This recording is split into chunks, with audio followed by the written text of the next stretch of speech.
బీజేపీకి సంబంధించి నందారెడ్డి గారు ఉన్నారు. గుడ్ మార్నింగ్ నందారెడ్డి గారు, మల్లెపాక యాదగిరి గారు, హెచ్ఆర్ మోహన్ గారు, అలాగే రామ్నాథ్ గారు. సో మొత్తానికి ఎలా చూస్తాం సార్ ఈ అంశం? అయితే స్థానిక సంస్థల విషయంలో ఒక క్లారిటీ రావట్లేదు. మరి ప్రభుత్వం ఏం చేస్తుంది దీనికి? మరి స్థానిక సంస్థల ఎన్నికలు ఇక జరగవంటారా, ఏం చెప్తారు? అంటే గత 2 రోజులుగా అందరికీ గుడ్ మార్నింగ్.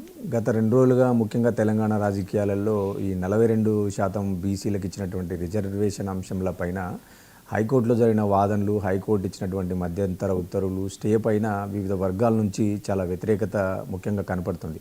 అంటే బీసీ సంఘాల నుంచి అనేక వ్యతిరేకతలు, వాళ్ళు కూడా బంద్కు పిలుపునివ్వడం. ఒకవైపు బీజేపీ కూడా న్యాయ సమీక్షకు బీసీ రిజర్వేషన్ బిల్లు వెళ్తుంది అని తెలిసి కూడా కాంగ్రెస్ పార్టీ డ్రామాలు ఆడిందని చెప్పి ఒకవైపు బీజేపీ ఆరోపణలు చేస్తుంది. మరొక వైపు కాంగ్రెస్ పార్టీ ఏంటంటే మీరు నోటికాడికి వచ్చినటువంటి కూడును బీసీ బిడ్డలను కడుపు కొట్టారన్నట్టుగా కాంగ్రెస్ నాయకులు మాట్లాడుతున్నారు. అంటే ఇక్కడ మనం ఆలోచించాల్సింది ఏంటంటే ఈ సాంకేతికంగా మనకు రాజ్యాంగం ప్రకారం ఉన్నటువంటి, అంటే మీకు తెలిసిందే, అంటే మనకు కాంకరెంట్ లిస్టు, తర్వాత సెంట్రల్ లిస్టు, స్టేట్ లిస్ట్ అనేది ఉంటుంది. ఏదైతే రిజర్వేషన్స్ అనేటువంటి సబ్జెక్ట్ ఉందో ఆ సబ్జెక్టు మనకు పూర్తిగా కేంద్ర పరిధిలోకి వస్తుంది. సో ఆ విధంగా చూసినప్పుడు ఈ రిజర్వేషన్ల అంశం ఏ ప్రభుత్వాలు ఉన్నా ఎవరు ఉన్నా కూడా ఖచ్చితంగా ఇది కోర్టులకు వెళ్తుంది, న్యాయ సమీక్షకు వెళ్తుంది అని తెలుసు.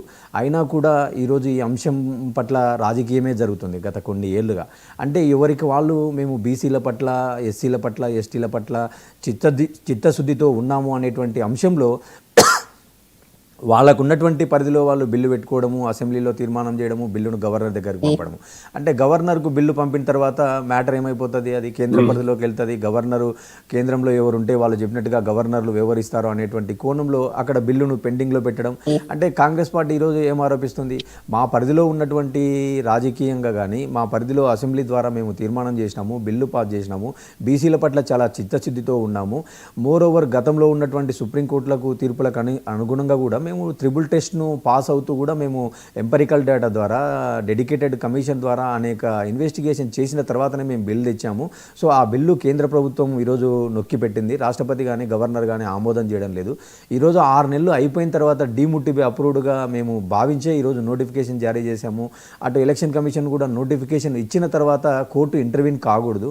కోర్టులో ఏమైనా అభ్యంతరాలు ఉంటే ఎలక్షన్ల తర్వాత ఫలితాలపైన కోర్టు ఇంటర్వ్యూన్ అవ్వచ్చు తప్ప కోర్టు నోటిఫికేషన్ ఇచ్చిన తర్వాత ఎలా ఇంటర్వ్యూన్ అవుతుంది అని చెప్పి ఒక సైడు ఎస్సీసీ కూడా న్యాయ సమీక్ష చేయడం, మరొక వైపు రాష్ట్ర ప్రభుత్వంలోని మంత్రులు కానీ ఎమ్మెల్యేలు కూడా ఈరోజు ఈ అంశంపైన రేపు రాబోయేటువంటి క్యాబినెట్ సమావేశంలో చర్చించి రేపు సుప్రీంకోర్టులో మళ్ళీ ఎస్ఎల్పీ ద్వారా పోవాలన్నా లేకపోతే ఎలాగా మనము 42% రిజర్వేషన్ బీసీలకు ఇవ్వాలా అనేటువంటి అంశంలో ప్రస్తుతం చర్చలు కనపడుతున్నాయి. ఇక్కడ వాస్తవంగా ఆలోచించాల్సింది ఏంటంటే ఇది కేంద్ర సబ్జెక్టు కాబట్టి ఈ అంశంపైన పూర్తిగా కేంద్ర ప్రభుత్వానికి ఎక్కువ శాతం బాధ్యత ఉంటుంది అనేది నిజం అనేది నా భావన.